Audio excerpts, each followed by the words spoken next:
Perfect. Let's start with the case.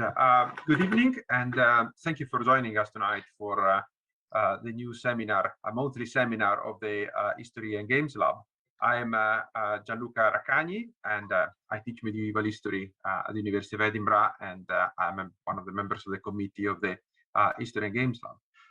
Tonight, our guest speaker is Andrea Angiolino, who is a game designer, journalist, multi-award winning game designer, journalist, writer, and educator from Italy. In fact, he's connecting from Rome, from the beautiful city of Rome. The talk tonight is part of our cycle of events on the Divine Comedy as part of the anniversary for the celebration of the anniversary of Dante's death. This is our second event of the cycle. We already play tested one game that was released this year on the Divine Comedy, which was Dante's Guide to Hell. You can find the recording of that playtest on our YouTube channel, and I will include the link in the chat in the moment. Now, I wanted to remind you that we record all our seminars and playtests. So if you want to take, if you write something in the chat, if I'm not mistaken, it will be included in the recording. Without further ado, I'll now pass the word to Andrea Angiolino. Just one last thing. After the talk, it will be possible to ask questions and to have a chat about the paper.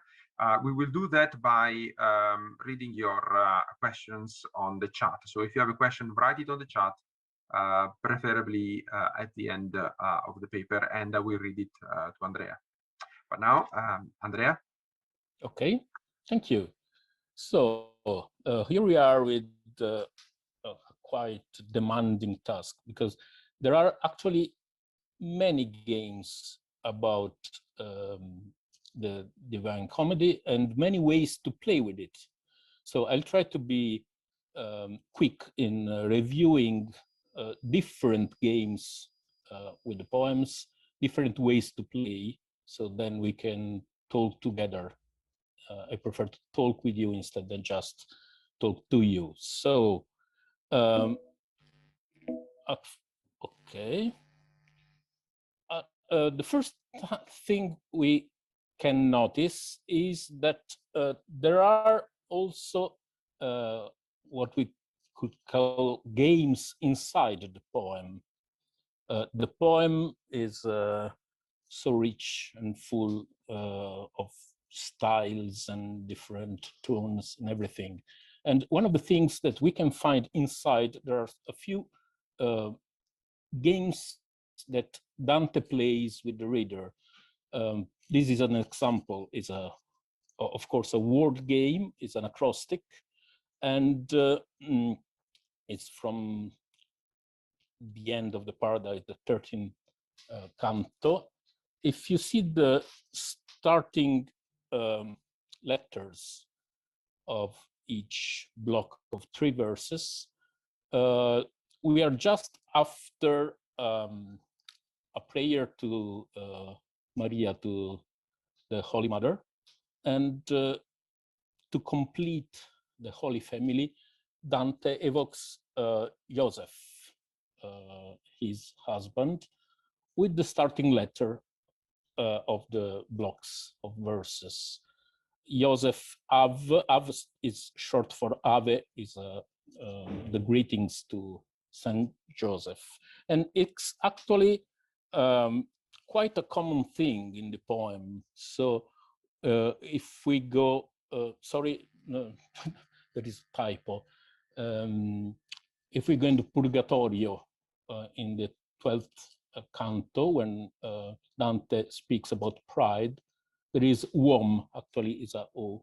Uom for man, uomo, and it's it can be read in several V, several O, several M in the blocks of verses, while lue at at the Latin fashion with V as a U. In the Paradise, when speaking about powerful men, because Lue is the plug, and some powerful men are real plugs. So the acrostic is a game that Dante plays with reader, and we also can play with it. For example, this is a very nice Mesostic. Acrostic is when you read the first letter of each verse or block. Mesostic is reading inside the verse. E a disse anesso torna e si li guida, you have D-A-N-T-A, that's the name of the poet in 5 words, one after the other. This is a game you can play with the poem. While the previous acrostics are clearly made on purpose by Dante, this is a game that Giampaolo Dossena and others made with the poem, looking for acrostics and mesostics inside the poem. Probably, surely it was not intentional, but we can have fun in looking inside. And actually there are more riddles and games. One is called the strong riddle, Enigma Forte, by Dante himself, for something he doesn't want to say loud. So he writes as a riddle in Purgatorio, in the last canto, nel quale un 510 messo di Dio anciderà la furia. A 510 and 5 put here by God, and 510 and 5 could be the Roman letters for those numbers. So it could be a riddle, and the solution could be Dux, D from 500, V from 5, and X from 10. It's a bit strange because the words are not in the right order. Maybe it's for the rhyme, or maybe other say that the solution is to be calculated with numbers and with the different meanings of the numbers. But anyway, we have a strong riddle that actually put in trouble a lot of scholars studying the Divina Commedia. A visual game is here. Chi nel viso degli uomini legge homo, ben avria quivi conosciuto l'emme. Those who read man, homo, on the face of the man will recognize an M here. M must be imagined as a nonchalant M, like the red one you see in the corner. And the game, the visual game is that if you put 2O in the M, homo, you get the face of a man. So those souls looks like if they have homo written on the face. Anyway, Dante is also a player. So he quotes the Zara, that's a gambling game with 3 dice. And he knows chess well.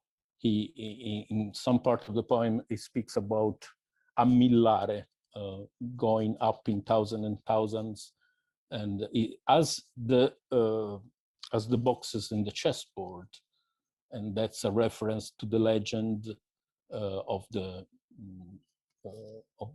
inventor of chess who asked his king 1 grain of rice for the first box, the 2 for the second, and so on, and the number grows. So Dante in the Commedia evokes this legend, and he also writes in the Fiore that's not signed by him. It's most probably by him. Scacchi, chess, are used as a metaphor, and there is also the advice to let a woman winning in chess to let her win if you want to court her. So actually Dante is a player, and it fits that we play with him. Of course, there is a strong appeal in the Inferno, in the hell, with all his geography, all his monsters. They are almost fantasy monsters, from Cerberus to the demons to many creatures and encounters. So it really evokes a dungeon. And so a very natural way to play with this setting is to use it as a dungeon. That was done pretty early in the history of role-playing games. So already in 1980, we have this Inferno, that's a guide for the dungeon master to set adventures in the hell, with the players going down and exploring and facing monsters and so on. So all the imaginary creatures and all the mythology and all the demons, everything are used in Dungeons and Dragons. That's the most famous, the first and most famous role-playing game. It's fantasy. It's quite open to take creators and legends and everything from different myths. So with this, not really official, it's not by the publisher TSR, but by Judges Guild. But anyway, even Dante and his Inferno enters in Dungeons and Dragons with it. And it's not an isolated case. It has been done more than once. And very recently, with this Inferno guide for the last edition of Dungeons and Dragons, that broke every record for an Italian role-playing game on Kickstarter, maybe a couple of months ago. And it's again a guide for lost souls. The players are lost souls in the Selva Oscura, who enters the hell and explore it and live adventure in it. So these use the setting. There is this old role-playing game. I was one of the authors about Templar Knights. This is a role-playing games set in Middle Ages in Europe, just after the Templar Knights have been arrested and destroyed by the King of France. And so players are the exoterical Templar Knights who shape history as a secret organization after the real order of Templar Knights has disappeared.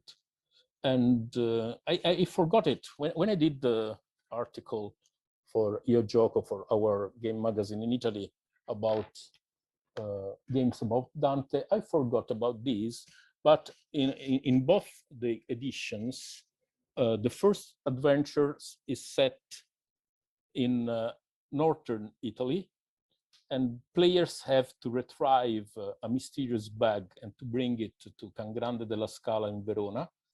And actually, at the end, they meet Dante and they discover that the precious bag that they had to retrieve and bring there contains the last part of the Paradiso. We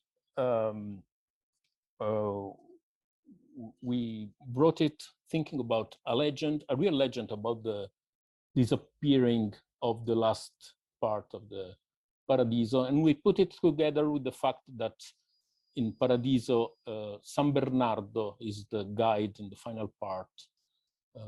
He replaced Beatrice in the last part, and he was also the one who wrote the rule of the Templar Knights. So it fitted for us in to put this episode in our adventure, and it's a curious way to to play with the real history of the poem, not with the contents, but with the life of Dante and with the poems in a very historical way, respecting all the times and places.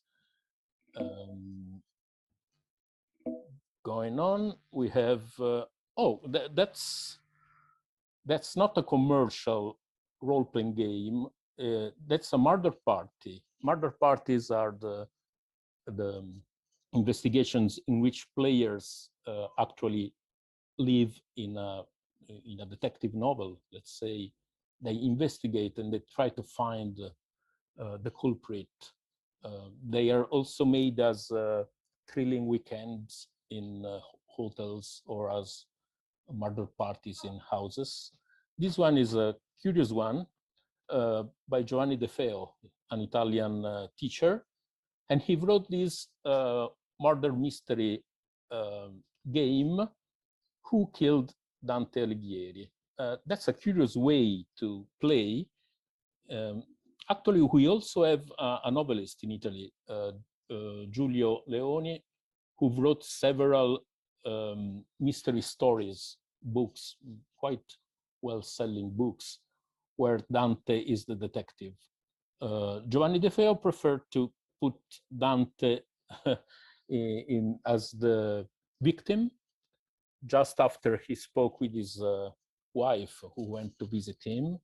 And so that when he used these in the classroom, his pupils had to investigate and to speak with all the suspects that are the friends and familiars or relatives of Dante.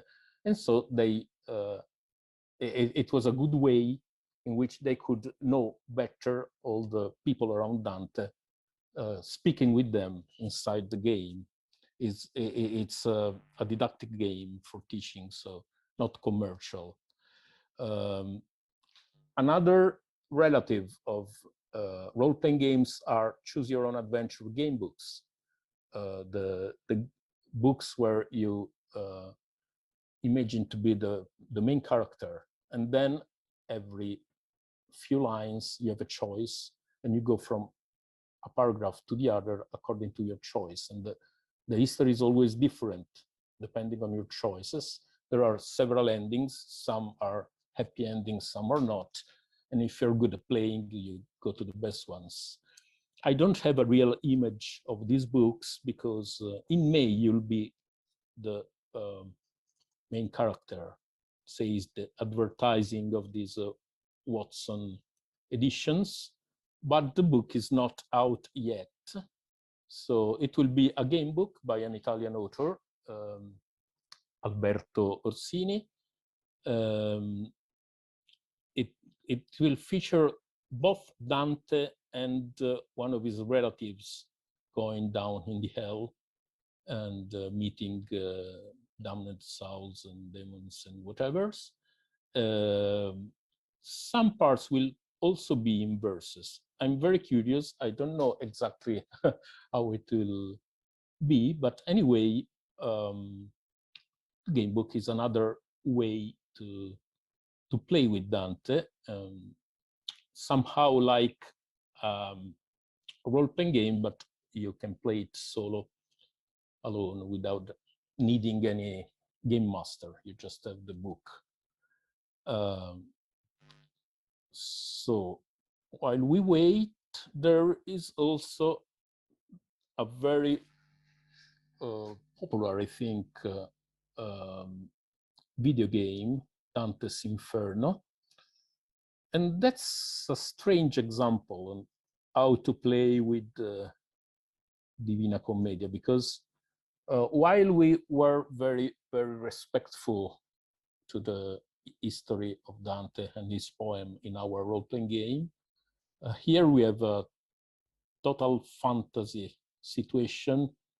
Dante is a kind, I think, of a crusader who committed a murder, so he has to go to hell to retrieve Beatrice, probably closed there after his sin. So the plot is totally different from the poem, places, atmospheres, the monsters are pretty fantastic, but in a very peculiar way, they use the atmospheres and especially the name and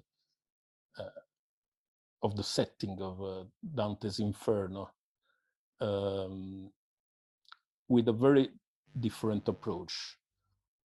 That's actually the opposite that you usually have in simulation war games.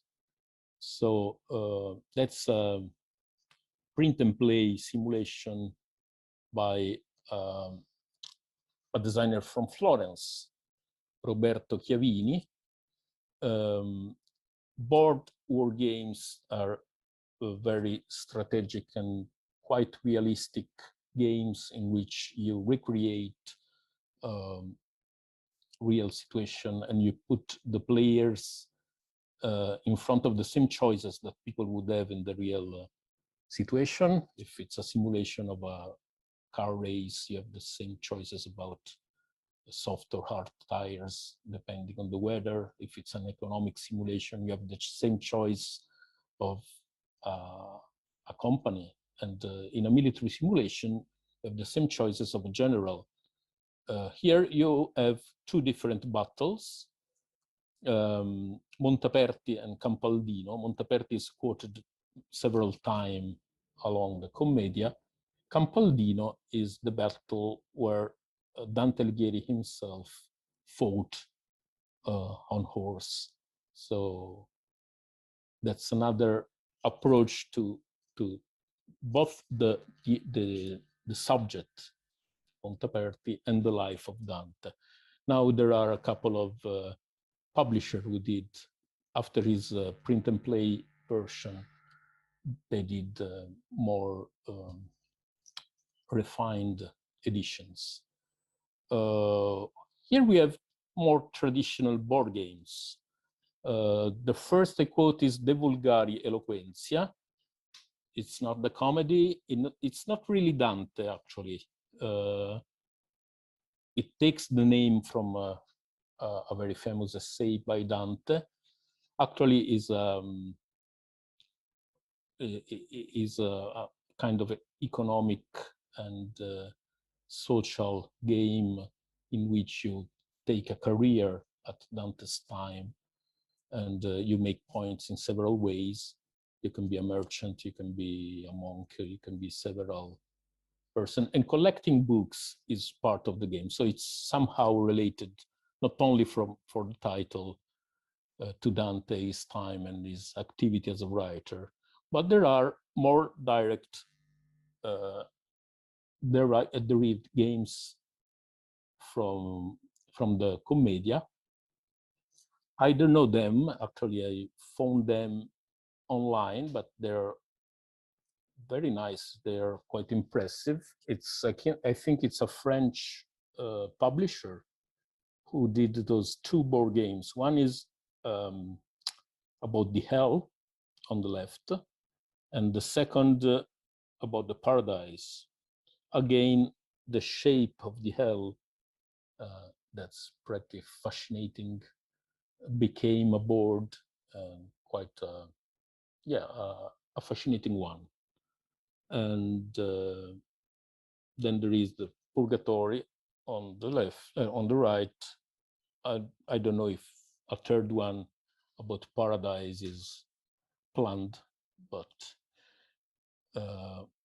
this is another board game about collecting souls.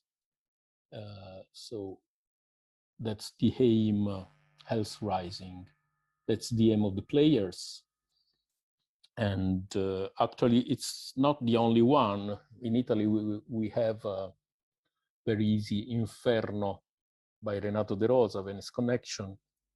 And while I find pretty natural that Italian authors are inspired by Dante, I find interesting that foreigners do that too.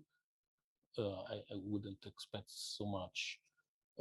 Actually, Inferno is a trading game with cards, with several very famed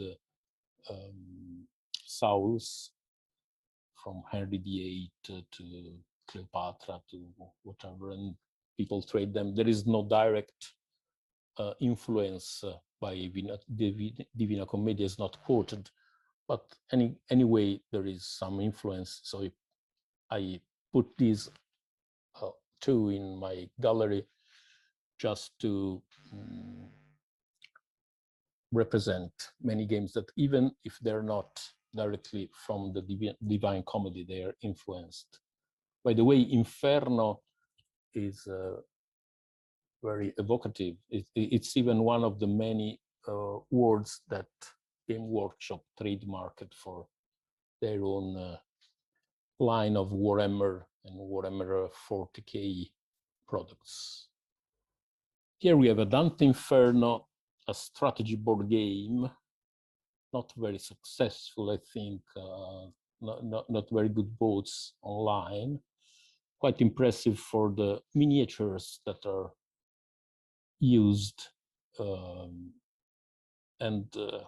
Again, that's a very free interpretation of the hell, where the players have to enter the hell to go down the 7 levels of the hell, up down to Lucifer, to beat him.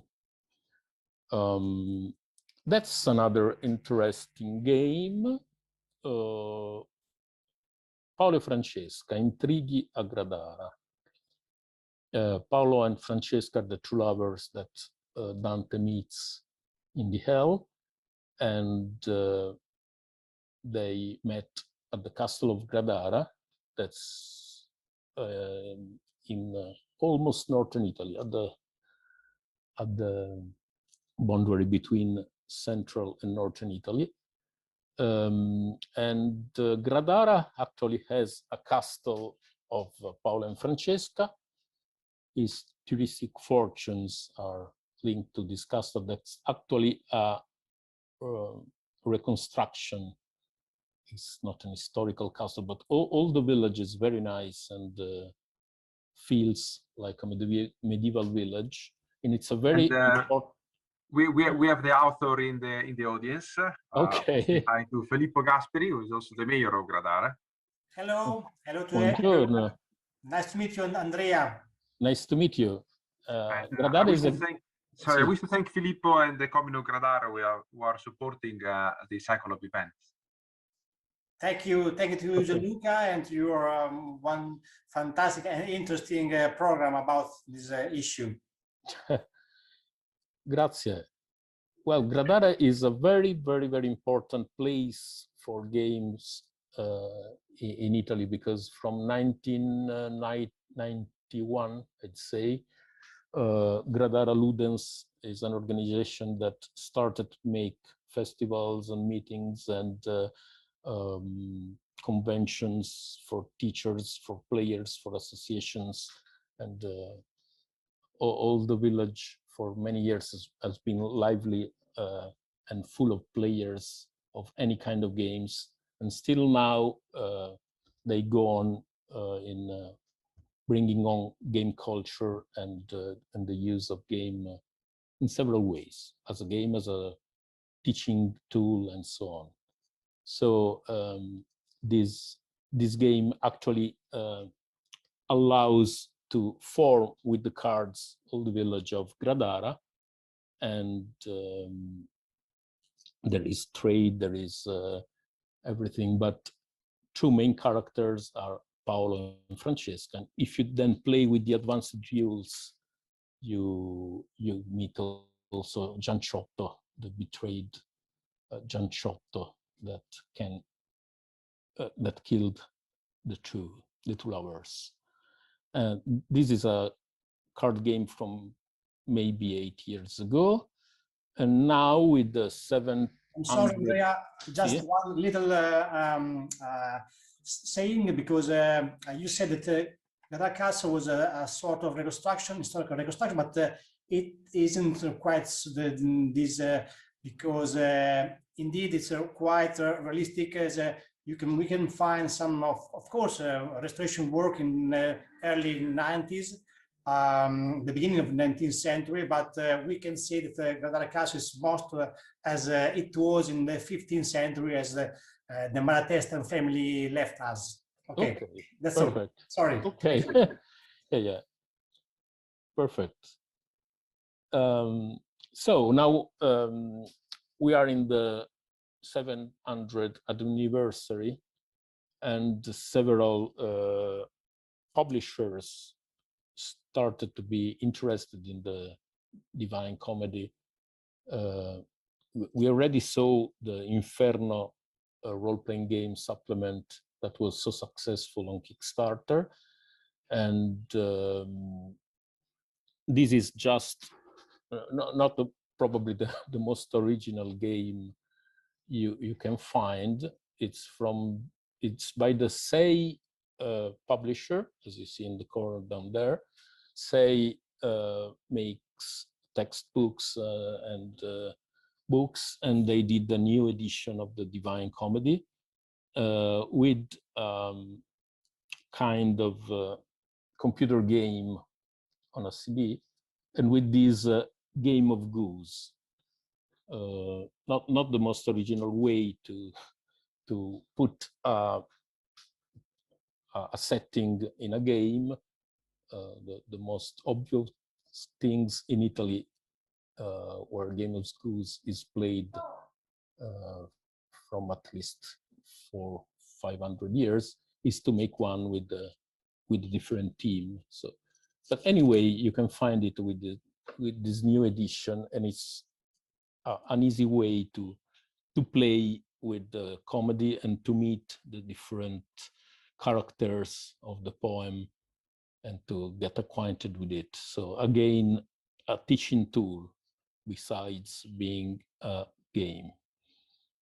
Actually, I'm not so fond of games that are born to teach, that are serious games made to teach, but I'm quite fond of real games used in teaching.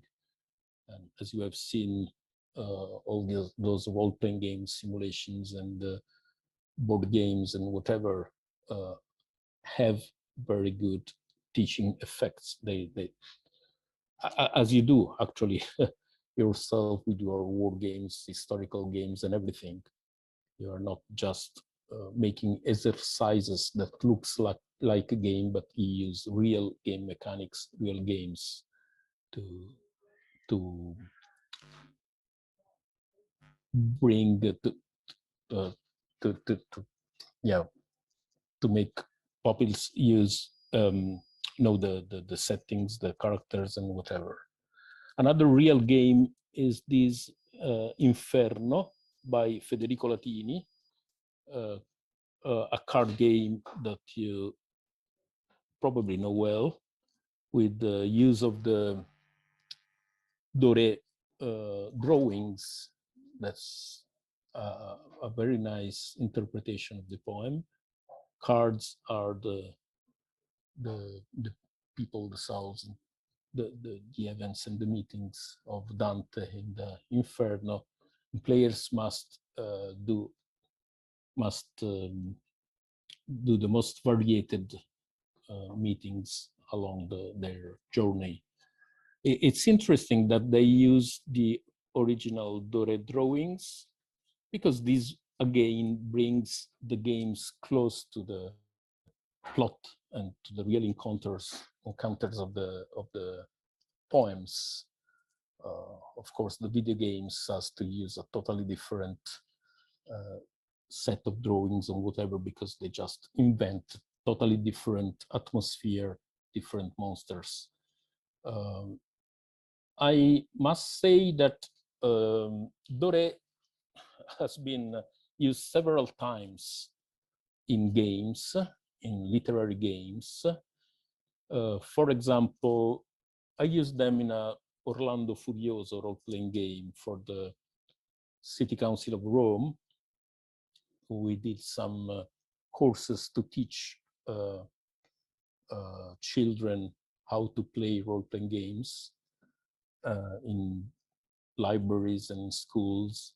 And the city council asked me an original role-playing game, an easy one that could be distributed for free to teachers, librarians, and so on, so that they could use role-playing games in their activities in classrooms and libraries. I chose Orlando Furioso because it's at the same time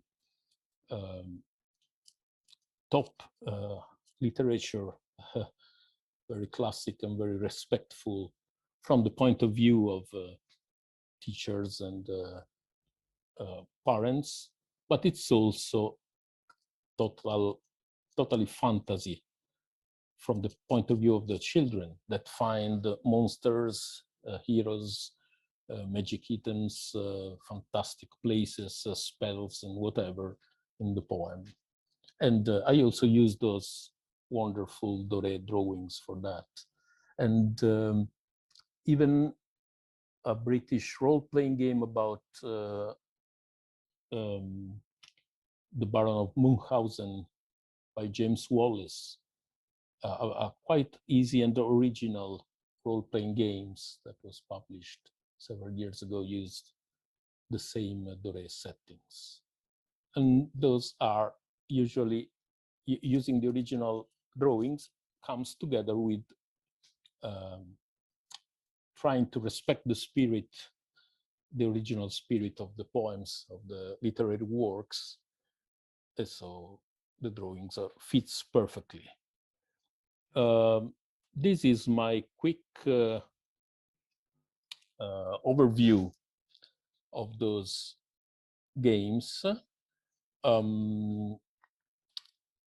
I'll then pass to questions or whatever. I only want to point out this, that there are many ways to play. Games are a very varied world. It's even difficult to find a good definition of games that set exactly boundaries between what's a game and what's not. So it's a very varied and difficult to define world. And we have seen quite different ways to play, from word games to riddles to board games and whatever. There is more. For example, enigmistica is the word of Italian word games, like chess words, like charades and whatever, or what we call charade. It's a quite different word from the word games that British people, English-speaking peoples is used to play, because we play a lot with the how words are written more than with how words are pronounced. We play more with the eye instead than with the ear, as Dossena said. And one of the classic way to play are cryptografie mnemoniche. They are a strange kind of riddles, very peculiar. And they started to be called dantesque because they usually were made with parts of the poems. So there are really a lot of ways to play. And it's very interesting that such a rich poem can fit so many and so different ways to play. Okay, that's it for me. And now I prefer to answer instead than just speaking. Thank you, Andrea. Thank you for the fantastic overview of how Dante and the Divine Comedy have been gamified. Now, if you have questions, please write in the chat. In the meanwhile, if you allow me, I have a question myself. It's something that we have discussed on the chat a few weeks ago. It is about how to gamify literary works. And you mentioned how you have gamified Orlando Furioso. Also, our latest podcast on the History Games Lab was about another literary work, which is the board game was based on the work of Jane Austen. It's called Marrying Mr. Darcy. So lately we have these literary interest, literary sides. Do you think there are challenges or opportunities? Are literary works different to gamify when compared to, for example, history? Not really, I think. In my approach, I tend not to betray, I call it betray the setting as that video game that we saw. I usually prefer to approach the literary work as if it was an historical setting, as if it's a given world. So when I did, I don't know, my Wings of Glory games about airplanes, I tried to respect every single technical feature or characteristic of the airplane or the historical pilots and whatever. And I try to do the same with the literary works that I approach, literary or movies or comics or whatever, even because in our world actually often those let's say IPs or settings are used in more than one media. So for example, when I was asked to make games from Dragon Ball, that's a collection of game books and of cartoons too from Japan, I studied all of them, all the comic books and all the movies as if they were historical books, as I did with the historical books for the Wings of Glory game. When I did Battlestar Galactica, that's actually a TV series, and I had to do a game out of it. I did the same. I tend to have the same respectful approach to the setting as if it was reality, history, whatever. And of course, you can do also historical games on hypothetical episodes on the Silo operation with Germans landing in England in 1940, for example, or I don't know, on the Third World War or whatever. So there can be fantasy and possibilities, but I try to keep, even when I go with the possible, not with the real, I try to stay on the boundaries of what is given as data, if not by the history, by the writer or the script writers or whatever. And that's quite a challenge. Then game is also a place of freedom. Within the game, players are free to make choices, to take paths, to take different opportunities. So the only problem of literature is that it's usually linear. So either we have those role-playing games like in the ones we saw that use the place and the creatures and the organization of hell as setting, and then players are free to move inside that, or sometimes we have to invent. I did a board game about Ulysses, and I did a map, and the players were the gods. So every turn, a player could move Ulysses each of the gods had secret places where he wanted to bring Ulysses. Nobody wanted him to be back home. Everyone had different places he wanted to drag it to. And at every turn, the player in turn could move it, and the others could try to hijack his path and bring him somewhere else. So the map had to be richer than just the original poem by Homer. So I put there on the Mediterranean every single places that I could find, not only in the Odyssey, but also in Aeneid by Virgil, or in the histories of Jason, all the mythical places of the Mediterranean. By the way, I forgot, but here also there is a quote of Dante, because my game ends when one of the gods has brought Ulysses in the 4 secret places he wants to bring it to, or if he brings him out of the Heracles columns, out of the Mediterranean, to discover the limits of the world, as in the Divine Comedy. So I did another quote I forgot of our Dante.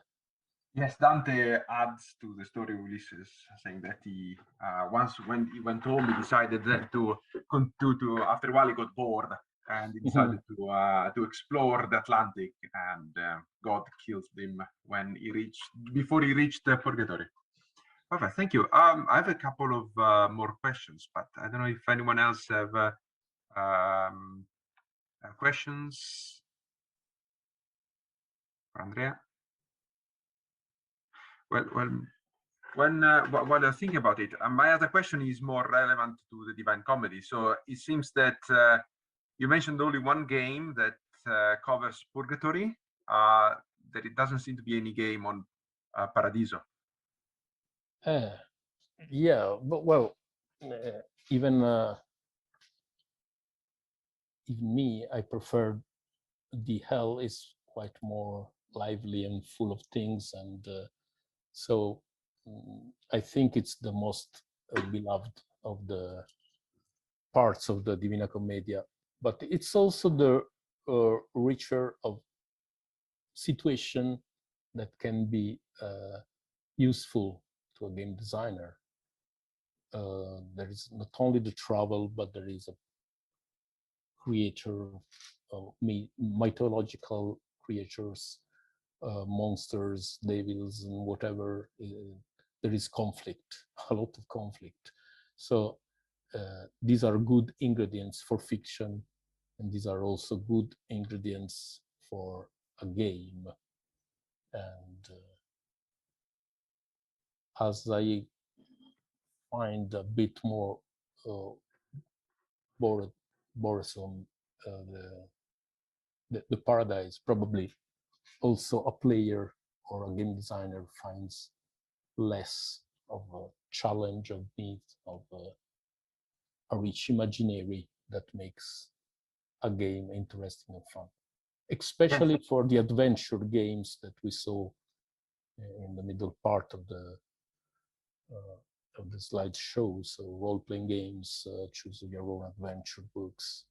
There's a ask for a lot of myth and monsters and underground places to be explored. Yes, there are no monsters in Paradise, of course. It would be a challenge, perhaps, to try to do something different, to focus on Paradise once in a while. But it is interesting. I didn't know that it was that Purgatory was covered either, because Purgatory can be is quite interesting in itself. Not as much as well, of course, there are no monsters as in Inferno, but it's quite an interesting realm of the afterlife. That's a second issue from a publisher who already did the first one. So the first one was successful, and the sequel was pretty natural. I wonder if he will ever do a third one. Of course, he has the setting ready with the Paradise, but let's see. Myself, I teach a course on Dante, and the course only covers either Inferno and the Purgatory if it is a year-long course instead of a semester. If it's just a semester, we just do Inferno. But I've been reading again the Paradise recently, and I was thinking that I should try to include it. Perhaps something to think about for the future. One last question. You mentioned you hinted at the issue of historical accuracy. Do you think that being truthful to history and to try to be accurate, do you think that goes in the way of playability? I'm referring to a poll that was done a few years ago for an academic journal, for an article in a peer-reviewed journal, and they interviewed some game publishers, some gamers, and also some historians, and they asked them a question on the importance and the value of historical accuracy. And of course, of the three categories, the one that valued historical accuracy the less was the group of the game publishers. This is I can share the poll. Quite dramatically, only 10% thought that it was very important or always important, while most of the gamers were interested in historical accuracy. Of course, the group that valued it the most was the one made of historians, as it could be expected. So do you think there is a problem with historical accuracy among game designers? I don't think so. Yeah, maybe the problem is marketing, because accuracy in a literary setting or in a historical setting can be seen as pedantic and the opposite of fun in the end. So that's probably why a publisher is not so ready to accept an accurate game. Maybe he just fears that it can be seen as a teaching tool more than a fun game, and that could hinder sales. Probably this is the kind of reasoning that after all, it's also a kind of luck in the public, and that's probably not only in the game market. A few weeks or maybe months ago, we had TV fiction here in Italy about Leonardo da Vinci, and the plot is totally unhistorical. They put every kind of intrigue and poisonings and murders and betrays and loves and everything. And one of the actors in an interview said, yeah, of course we had to do that because we needed to do something fun, not something accurate. As if the history of a great inventor, great artist would travel everywhere, who probably made a new design for the chess pieces, and he did really a lot of things. Probably there could be a lot of funny things in to tell in the real life of Leonardo, but the fear to be boresome brought to be unhistorical, and that's probably a problem that businessmen and marketing men have. While I've seen that historically accurate games are very appreciated. My Wings of Glory is a very simple game.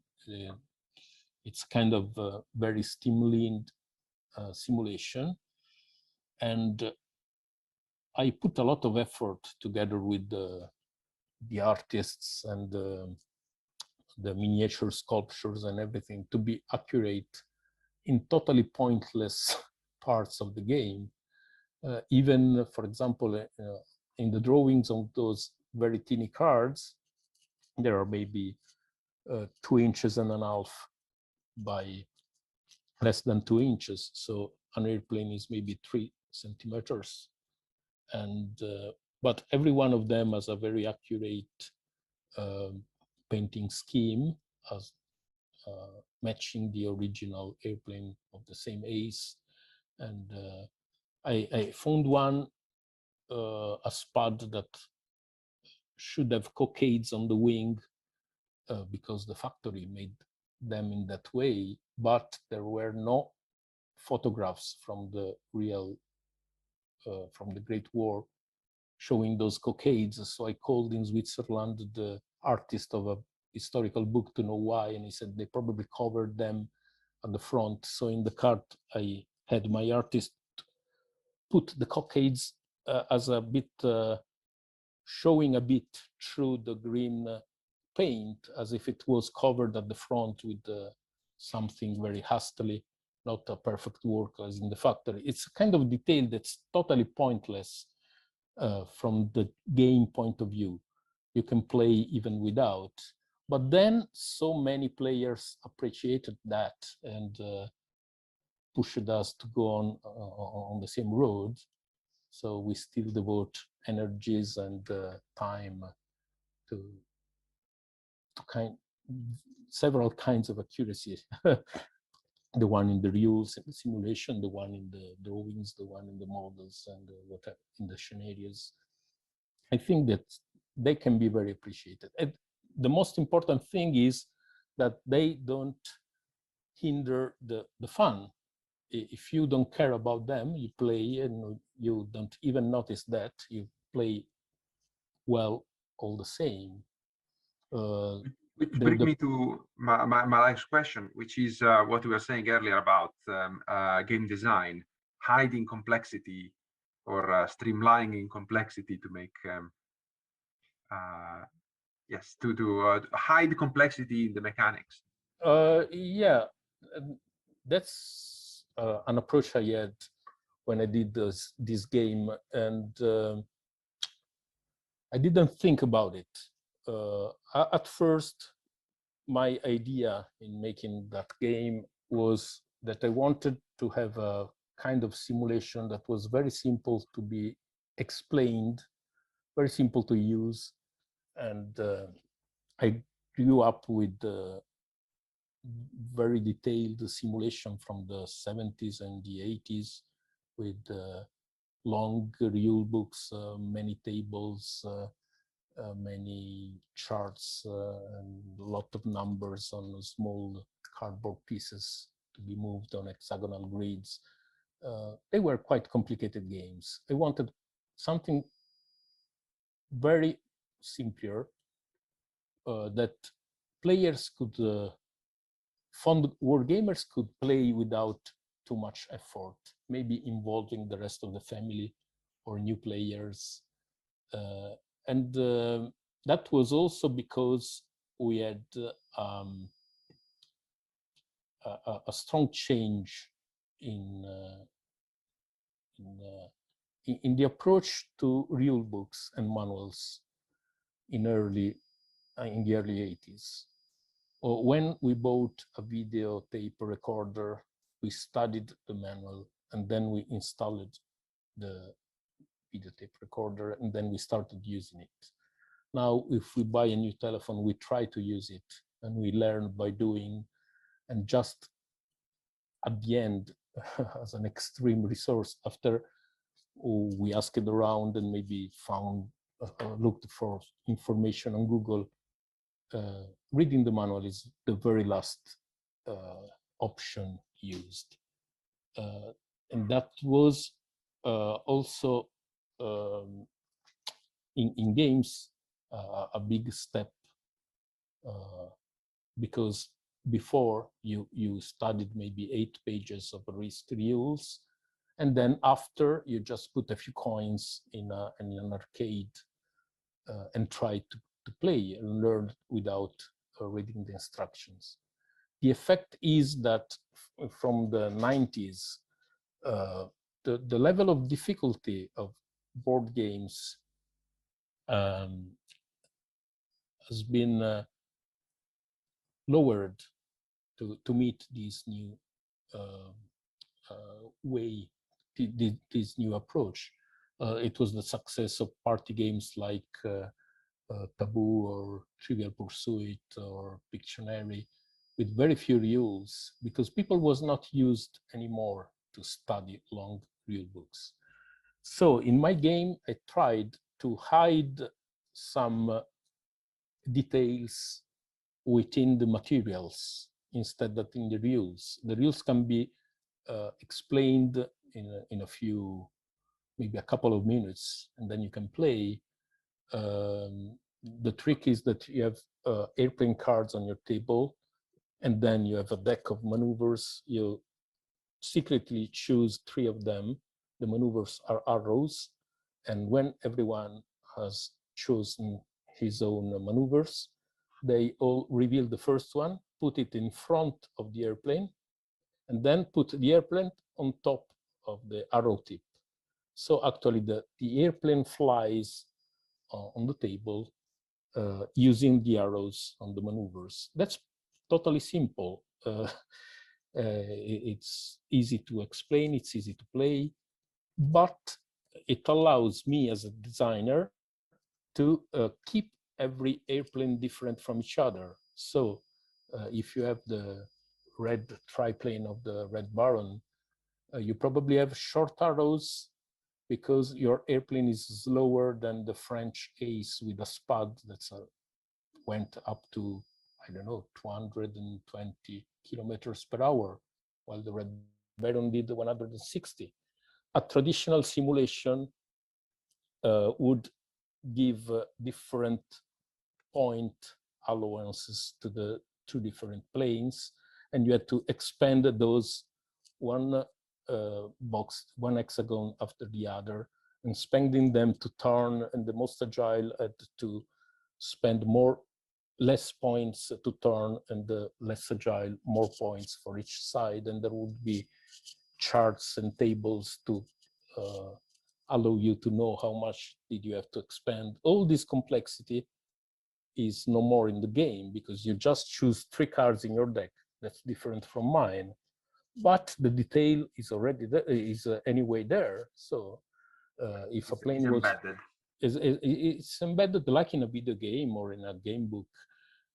You don't need to study to have a triplane that turns well to the right because its rotary engine tends to allow this maneuver.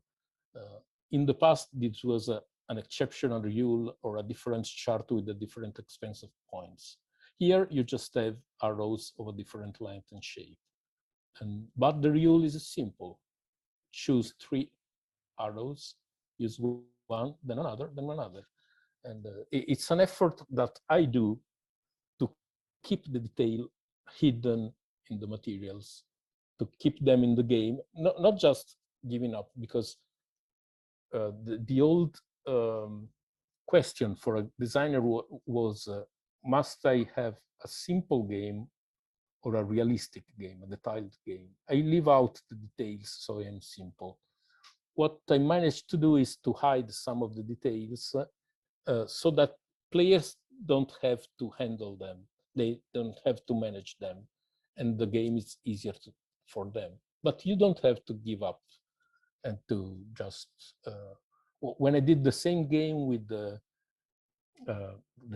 another similar game about sail ships in Napoleonic times, my publisher had a few proposals of a similar game, and to have it simple, there was no wind.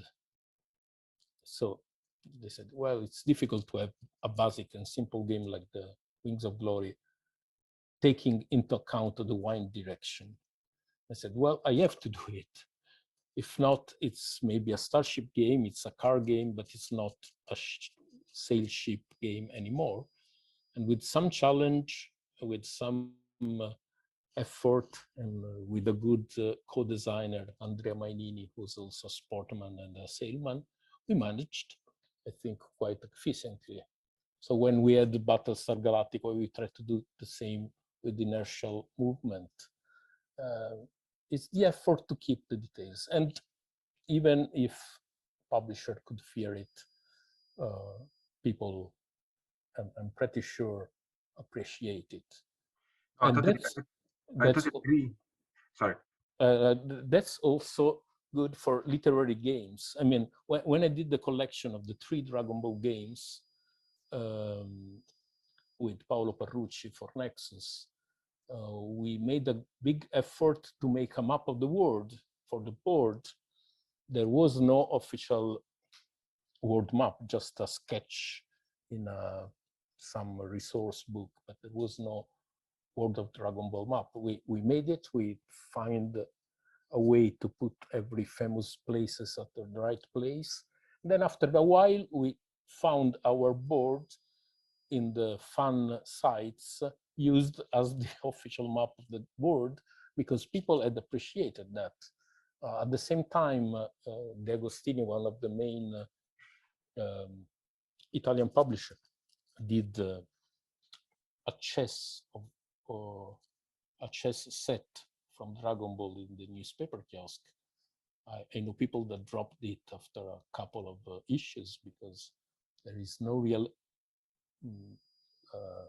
relationship between the setting and the use of chess. So it was not so appreciated, but several people who actually took our board games, because if you put all the effort to respect the setting, the people loving the setting will probably love the game. And the fact that in unexpected moments of the game, they will find the characters, situations, and things that they loved in the book and or in the movie or whatever, and they find in the game. They appreciate that a lot. I totally agree. Historical accuracy or accuracy regarding a literary work is not necessarily in the way of game, unless you are perhaps a bad or a lazy game designer. And very last question: if you were to play the Divine Comedy, would you prefer to do it with a board game, a role-playing game, or a video game? I don't know. I would be curious of a video game that's more faithful and less fantastic. But for the kind of games I love, role-playing games or board games, I love them more. And there is also this use of the board, of the map, of the geography of the hell, that's pretty fascinating. And I'm very curious about the game book too. That's a kind of role-playing game on choose your own story. Yeah, exactly. I'm very curious to see what it will come. This Alberto Orsini already did several books from Sherlock Holmes that's been quite successfully in I didn't know that, Matt. I'll have a look. Yeah. Alas, we have a problem in Italy that we did a lot of games in the past that had no way to go out abroad and to be appreciated. We also had good reviews with our Cavalieri del Tempio, but to give 160 pages book in Italian to a foreign publisher just to evaluate it, or to afford a translation just at risk to try to find someone, has been always impossible. The good thing is that recently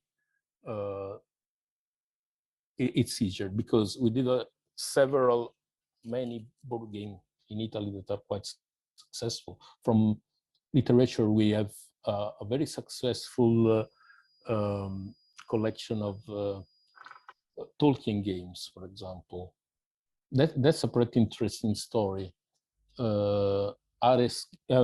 Nexus game was at the time the same that was publishing my Wings of War, now Wings of Glory, took part in a contest by the owners of the Tolkien's rights for the movies. It's a strange situation because there is there are two different companies managing the rights from Tolkien books and the rights from Tolkien movies. This was the company with the rights from the movies. They asked for a War of the Ring game, war game, with the military and political situation of the Lord of the Rings. And there has been already several Tolkien games, but one famous War of the Ring in the 70s, a huge simulation by a famed Richard Berg designer with hexagons and many counters and quite complex views and whatever.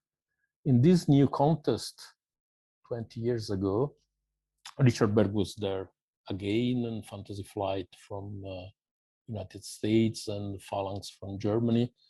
But the best games was found, they decided that it was the one by Di Meglio, Maggi and Nepitello from Nexus. So it was chosen to be published. And Nexus was smart enough to offer the local rights to the companies that lost the competition. So Phalanx got the Dutch and German rights, Fantasy Flight the English rights, and so on. So it went out in 8 languages in 80,000 copies. That it was a big hit for an Italian game. Again, it was considered a very good project because it had all the feeling of the books in a not so complicated game. And after that, they did several more games. By the way, Gabriele Mari was involved. Gabriele Mari did a game about Garibaldi, a historical game about Garibaldi running from the military, chasing him in Romagna, with a system of hidden movement that was asked by Ravensburger for a new edition of Scotland Yard. If you know, Scotland Yard is a great bestseller about this secret agent in London moving by bus and by taxi, by boat, in secret on the board, and the other chasing them. And after that, Maggi, Nepitello and Di Meglio involved him in a very rich and interesting game about Lord of the Ring, where the ring bearer moves in secret on the board. Again, the game mechanics are from the same family of Scotland Yard and even an old paper and pencil games, but they managed to fit it so well with the team that the game is really, really good. And that's a strange thing. It's an approach that comes quite well with Italian designers, because every nation has its own styles. The German games are often pretty logical, mathematical, and abstract, and then they have a theme pasted on it. If you see, sometimes the same game has 2 or 3 different editions with totally different settings. We try to cross better, to blend better the theme and the mechanics. As we said before, to respect more the original literary setting or movie or history. I remember a kind of Stratego. Stratego is a game where you have two armies facing each other, blue and red, and everyone has sergeants, corporals, lieutenants, generals, a spy, bombs, but the pieces are secret. When you enter a space, you show your piece. The opponent shows his piece, and the higher beats the lower one. But only the lowest, the spy, beats the general, the highest. A game from the 50s, pretty successful. And 𝐂𝐤, Rainer 𝐂𝐤, who's a very good and very famed German designer, did a Lord of the Ring game with this mechanic. And you open the map with regions and start, okay, put one piece in each region. No region can have more than one piece. And then your pieces are the Fellowship of the Ring that actually starts all together in the same place. And maybe in a certain moment in the novel, they just split in two, but it's totally out of the setting that you have them spread in 9 different regions. It's okay for a German style game. It's something that probably is very far from our way to use. Give me just 2 new ideas for possible seminars in the future, how different national styles of game design, and another one is perhaps a seminar or a roundtable on how Tolkien has been gamified. So food for thought for the seminar in the future. I think we have finished our allotted time. I wish to thank Andrea Angiolino for his great paper, and we will, in a few days, we will post the recording of the seminar on our YouTube channel. And also allow me to advertise the next paper, which I advertised here for the first time because it's not yet on our website. We move next month on the 28th of June to the Balkans, and it will be a paper by Tomislav Cipcik, who published a game entitled Brotherhood and Unity, which describes the Bosnian Wars of the 1990s. It is published by Compass Games. But I will advertise this on our mailing list, and if you have not done it already, please subscribe. You can find the link in our chat. Thank you again. Thank you, Andrea, and thank you for all the. Thank everybody to be here. And I hopefully see you next month. Goodbye. Thank you. Thank you. Bye.